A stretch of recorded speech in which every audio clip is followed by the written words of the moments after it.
Assalamualaikum warahmatullahi wabarakatuh. Jumpa lagi dengan apa kabar semuanya? Salam hangat Jawa Barat.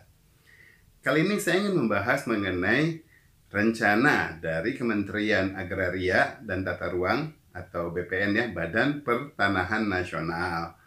Ya, di mana sangat ramai kemarin beredar di sosial media tentang rencana yang sudah diutarakan juga banyak yang dirilis bahwa Pak Sofyan Djalil, Menteri ATR, itu Menteri ya, Kementerian ATR itu ingin merilis mengenai rencana untuk sertifikasi tanah elektronik ya, kemudian yang dokumen yang lama akan ditarik, harus ditarik.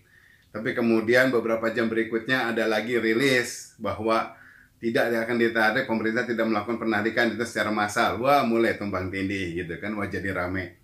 Wah, saya lihat ini, wah ini bakal rame nih, orang kontak ke saya. Saya diemin dulu, kemarin lagi manah bener aja, tang ting, message masuk kan, saya diemin. Punten yang saya diemin karena kan gak ada janjian apa-apa, lagi Kamis biasalah hari sampai siang, sampai sore itu manah.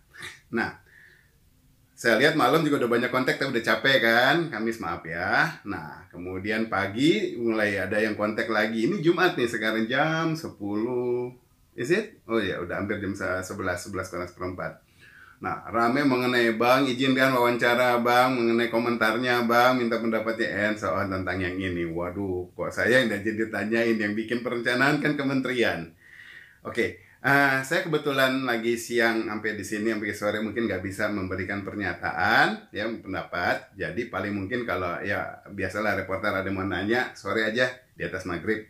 Ya, kemudian agar nggak buru-buru, agar setidaknya sudah dapat informasi dari saya mencoba rilis sekarang ini. Moga-moga ini nggak akan lama. Sekarang oke, baru jalan 2 menit. Insya Allah 10 menit deh. Ya, tapi biasa sih ngomong nanti jadi 15 menit. Oke, mengenai rencana tersebut ya, kita harus melihatnya sekarang dari tujuan dari rencana itu. Ya, suatu komputerisasi itu harus terjadi, harus dilakukan apabila prosedur manual ya, atau yang dibilang orang bilang biasanya ada komputerisasi, digitalisasi lawannya adalah analog ya, nah gitu. Cara manual atau cara konvensional atau komputerisasi lama sudah tidak memenuhi syarat lagi atau berkendala atau bahkan tidak aman dan sebagainya, sehingga harus digantikan. Oke. Nah, digantikan cukup mengganti pembaruan ataupun digantikan adalah dilakukan peningkatan atau digantikan adalah membuat metode baru dan lain sebagainya. Oke. Ya. Nah, ini yang perlu dilakukan. Nah, kemudian kalau itu sudah dilakukan, tentu juga harus sebelumnya adanya evaluasi seperti apa itu akan direncanakan, ya pro and kontrasnya seperti apa, prosesnya sudah dilakukan seperti apa, tahapannya seperti apa, panjang gitu loh. Nah, di sini memang Kementerian ATR permasalahan utamanya tidak secara transparan mengutarakan permasalahan yang dihadapi apa gitu loh. Sampai harus tahu-tahu sekarang mendadak langsung ngomong soal rencana ini. Biasanya kementerian semuanya punya rencana itu adalah sounding-soundingnya, kemudian nanti ada rencana kapan. Ini nggak mendadak lagi kayak gini langsung. Udah mendadak langsung dibilang, kementerian bilang, wah pasti masyarakat akan heboh, lain sebagainya. Wajar masyarakat heboh, pikir gitu loh. Ya, beda ini soal pertanahan sama kependudukan ataupun kepemilikan ponsel dan sebagainya, beda. Urusan pertanahan ini beda. Nanti akan saya jelaskan kalau BPN nggak ngerti kenapa masyarakat panik, saya yang ngajarin BPR untuk belajar mengerti ya, mengenai hal ini gitu loh. Kita lihatnya sekarang gini, sebelum sampai ke sana, kita lihat dulu bahwa tadi soal perencanaan dari sini tujuannya tidak transparan. Ya, mengenai hal utamanya, mengapa ini dilakukan, rencananya siapa sih, kemudian udah berapa lama ini evaluasi, apakah rencananya sekarang, sejak menterinya sekarang, ataukah sebetulnya sudah digadang-gadang dari dulu gitu loh. Ya, kalau kita baca dari pernyataannya, ya yang beredar di media loh, saya nggak tahu itu benar-benar pernyataan dari kementerian atau bukan. Ada 3 hal utama, yaitu bahwa sertifikat yang lama itu adalah mudah hilang, mudah rusak, dan mudah digandakan. Oke, ya. Nah, dengan sistem elektronik menjadi tidak mudah hilang, tidak mudah rusak, tidak mudah digandakan katanya. Oke, ini berita loh yang bilang kayak gini. Sekarang kita bikin yang pertama lagi, kita lihat. Sertifikat lama, mudah hilang, mudah rusak, dan mudah digandakan. Kalau yang namanya mudah hilang, namanya benda hilang, kebasahan ataupun apa, kemudian ke bawa orang kecurian, keselip di mana-mana hilang. Tetapi punya nomor, ya. Secara sudah punya nomor, kita tinggal datang harus ke BPN dengan referensi nomor tersebut, menunjukkan kepemilikan kita atas suatu identitas, ya, kita segala dan hal lain, mungkin kependudukan kita segala, bisa menunjukkan yang sah, maka harusnya sertifikat itu bisa keluar, tinggal ada labelnya pembaruan ataupun apa.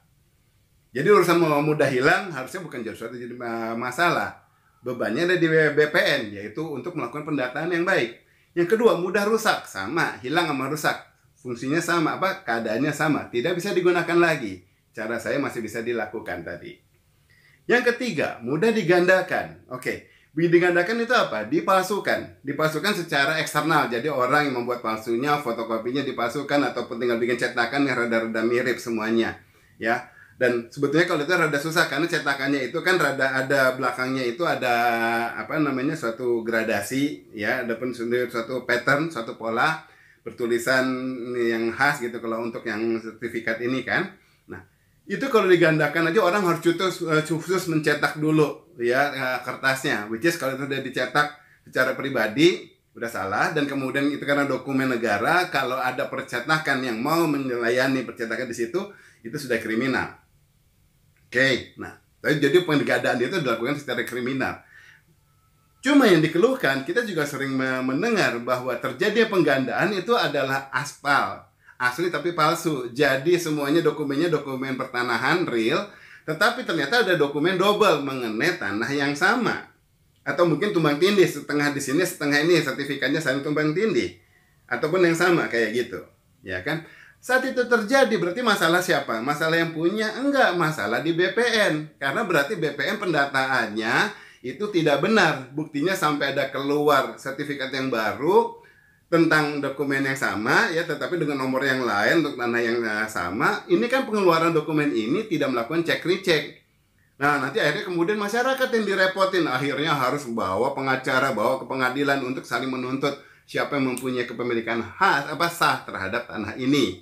BPN-nya emang mau jadi masalah? Enggak, dia bilang udah keluarkan data ini, menurut saya benar. Ini juga data ini keluar, menurut saya benar. Udah, padahal harusnya BPN-nya yang diajak ke pengadilan. Karena terlibat ada konspirasi di dalam situ mengakibatkan adanya duplikasi. Jadi permasalahan itu juga ada di BPN. Oke, nah dengan demikian terjadi permasalahan yang tiga ini semuanya adalah kalau BPN-nya beres, dikelolanya beres, kalau BPN-nya kerjanya benar, maka ini tidak menjadi urgent. Oke, ya. Kemudian sekarang alasannya dengan elektronikasi maka sertifikat itu jadi tidak mudah hilang. Iya kali udah digital masih hilang gitu. Yang kedua tidak mudah rusak. Iya kali masa servernya rusak nggak ada backupnya. Tinggal ada di restore backupnya, tinggal bikin ada remote storage ataupun kemudian mirroring server di mana-mana and so on, semua implementasi pengamanan server ya gampang. Dan tidak mudah digandakan. Ingat kata-kata tidak mudah digandakan. Berarti masih bisa digandakan dong. Katanya tidak mudah digandakan. Harusnya kata-katanya adalah tidak bisa digandakan. Beda ya, tidak mudah sama tidak bisa digandakan sesuatu yang berbeda banget. Kalau tidak bisa berarti jaminan dari kementerian bahwa tidak mungkin ada double sertifikat ini. Berarti SOP-nya benar, implementasinya juga benar gitu. Cuma kalau ngomongnya masih cuma tidak mudah digandakan, kementeriannya aja berarti takut, nggak yakin bahwa ini nanti ternyata tembus dan kemudian jadi masalah. Lalu kalau masih masalah, lalu ngapain ini harus dilakukan tim peningkatan. Oke, ya itu. Nah berikutnya, soal budgeting. Untuk proyek ini budgetnya berapa sih, seberapa gede? Dengan demikian kita bisa ukur seberapa urgent ini dilakukan. Uang yang dikeluarkan, uang rakyat dikeluarkan untuk proyek ini. Kemudian implementasi, kemungkinan kegagalannya, implementasi seperti apa, and so on. Itu nanti ternyata ini siapa tahu, mungkin aja, sekedar mungkin ya, ternyata ini menjadi proyek-proyek pihak tertentu yang ingin mencari, ya biasalah. Masih ngetren kan, yang namanya cari korupsi kecil-kecilan sampai gede-gede dan gede beneran gitu loh. Nah, ini proyeknya proyek gede, apakah mengenai budgeting dan semuanya ini sudah dilakukan secara transparan dan pihak-pihak yang cukup kredibel dan valid sudah dilibatkan untuk ini apa enggak? Oke, ya. Nah, bicara soal urgensi, sekarang urgensi di sini harusnya jangan sekedar mengubah yang biasa menjadi elektronik, tetapi harus melakukan peningkatan. Karena saat hanya mengubah menjadi elektronik, hanya mencoba metode, itu berarti ini suatu pemborosan. Komputernya sama, biayanya sama, evaluasinya sama, kontraktornya sama, ada konsultannya, ada segala semuanya, ada pembaruan, tetapi kemudian hanya mengubah dari analog ke digital. Such a waste of money, save waste of budget, beneran deh.